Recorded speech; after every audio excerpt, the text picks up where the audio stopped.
The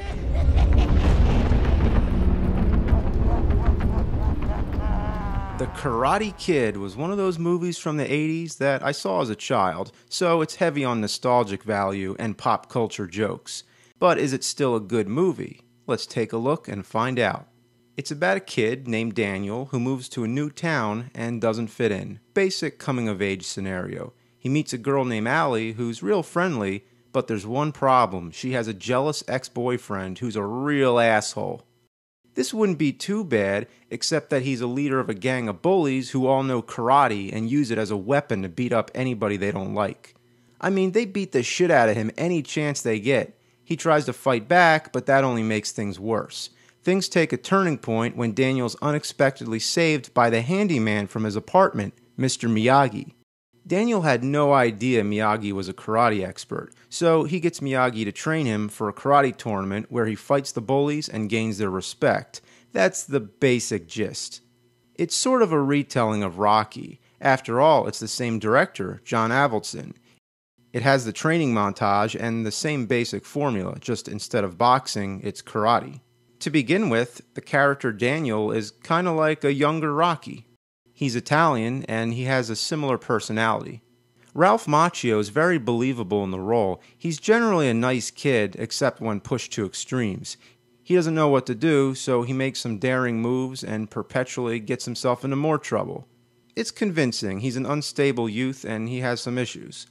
Mr. Miyagi's played by Pat Morita. He's the classic old mentor, just like Rocky's trainer, Mickey. The difference between Mickey and Miyagi is that Mickey's all broken down, his days as a boxer has long passed. But Miyagi, we actually see him in action, and he kicks the crap out of everybody. Mickey's grouchy and bitter, and Miyagi is cool and self-controlled. But both men have experienced bad times in their past. The relationship between Daniel and Miyagi is the heart of the movie. I like how it plays out. At first, Daniel underestimates Miyagi, and Miyagi doesn't want to get involved in Daniel's troubles. But things take its course, and they become friends. Daniel's lost a father, and Miyagi's lost a son, so they sort of complete each other. Of course, I have to mention John Kreese, the sensei from the Cobra Kai. He's the king of the assholes. All the bullies are his pawns, and he encourages their bad behavior. It's a little too absurd, but I couldn't imagine it any other way. He's the guy you love to hate. A lot of the background music has sort of a synth pop sound, which I think weakens the movie a little because it sounds so dated. But there's also some scores composed by Bill Conti, and these parts are pretty good. Of course, there's the song You're the Best, which is used during the tournament montage.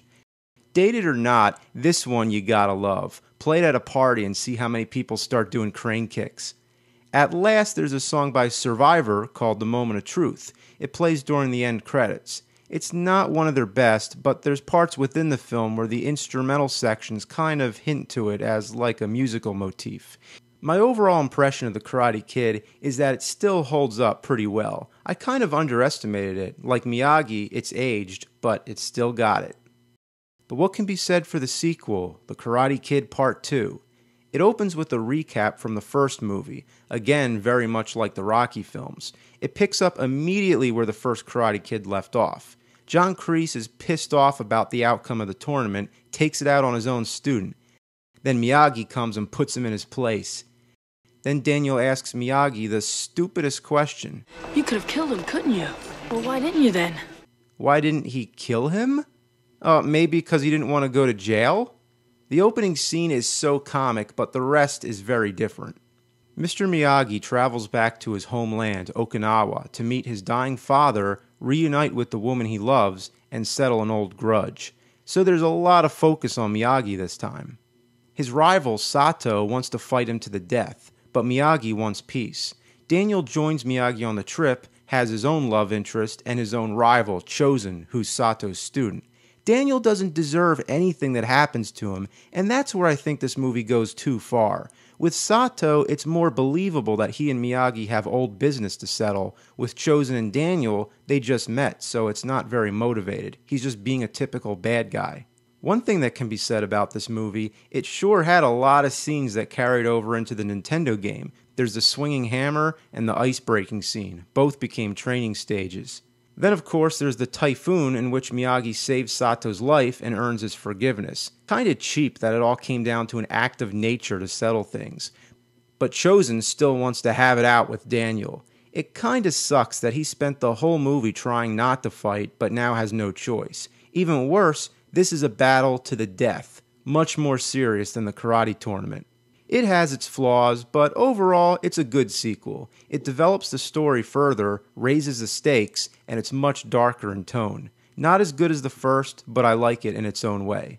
Then came The Karate Kid Part 3. Daniel and Miyagi are now working on opening a bonsai tree store. Pretty exciting, right? Meanwhile, John Kreese is back and he wants revenge. So he talks to his buddy Terry Silver, who is a total nutcase. Oh, I like that, Johnny! I'm gonna use that! He's got nothing better to do, so helping good old Johnny get his revenge on some poor kid sounds like fun. He has no reason to do this, and it's not like a simple plan like let's go beat him up. It's an elaborate project. Terry hires a karate master by the name of Mike Barnes, basically villain number 3. First step of the plan, Barnes and his group of thugs pick on Daniel and try to force him into signing up for another karate tournament. When he refuses, they beat him up and destroy his tree shop. Then Mr. Miyagi comes in and kicks their butts. A satisfying turn of events, but very predictable. They hop in the car and speed away like reckless idiots. I wish that train would have hit them and spared us another hour of nonsense. They go to such extremes where they literally have Daniel hanging onto his life by a rope. Without much of a choice, he signs. The second part of the plan is for Terry to gain Daniel's trust. He goes as far as staging a fight with Barnes to make it look like he's protecting Daniel.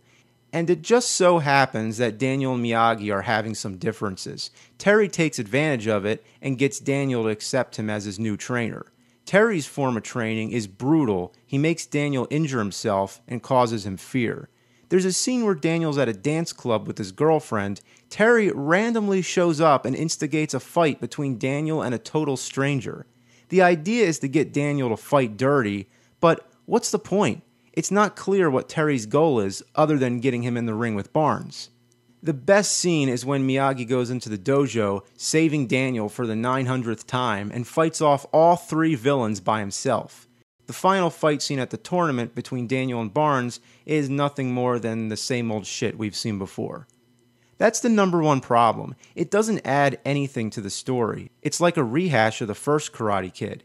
It revolves around silly, hot-headed bad guys who just want to make Daniel's life as miserable as possible. It's just what they do for fun.